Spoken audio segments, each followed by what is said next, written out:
Hello everyone, this is Professor Vincent Tori Bongolan, a data scientist by profession with more than 18 years of experience in technology and analytics. Usually, a company must be guided by these metrics.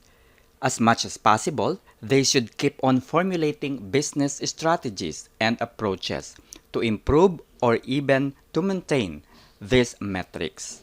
In this study, we will be going to discuss how to improve Net Promoter Score or simply NPS.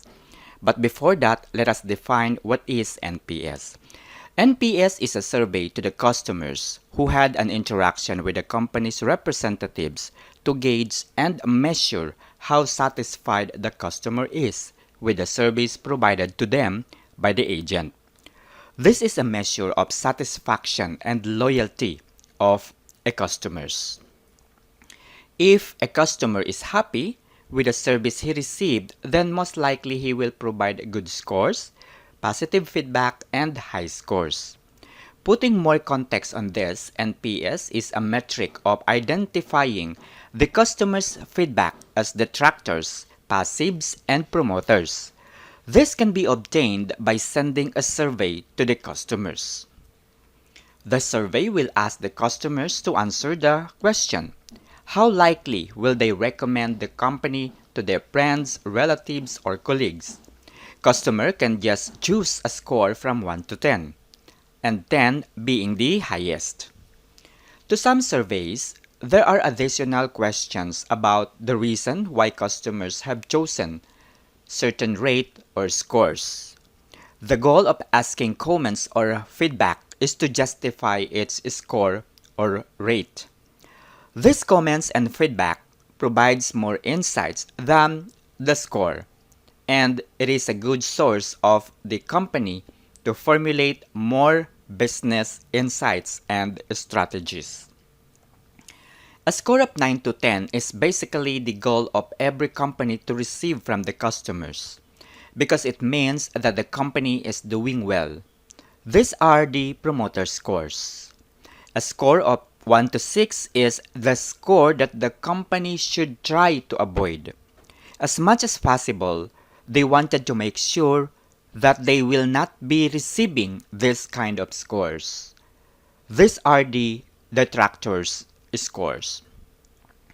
A score of 7 to 8, however, is considered a passives or neutrals. Alright, so this is the formula of the NPS.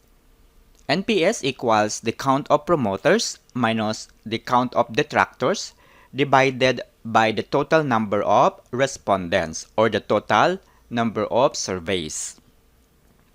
For example, there are 470 total number of respondents or surveys sent, and of 470, 345 of which are promoters and 125 of which are detractors. Calculating the NPS, we will get the 47%. Alright? So based on 470 total number of respondents or surveys being sent to the customers, we arrived at 47% NPS score.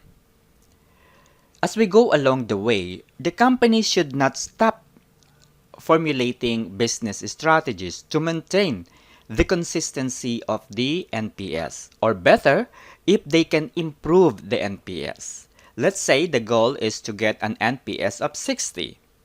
Alright, so usually business partners of a BPO company have provided their targets for their business partners.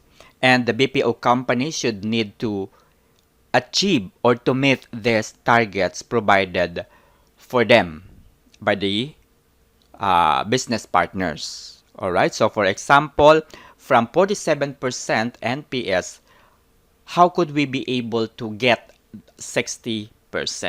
Alright, so how can we improve the NPS score from 47 to 60%? Alright, so before the calculation on how to improve the NPS, don't forget to subscribe, to share, and click the notification bell for you to be able to be notified every time I uploaded new videos. Alright, so welcome to Statistics Doctor Consultancy channel. Alright, so to get through the second part of this video, please go to the description and click the link there. Thank you.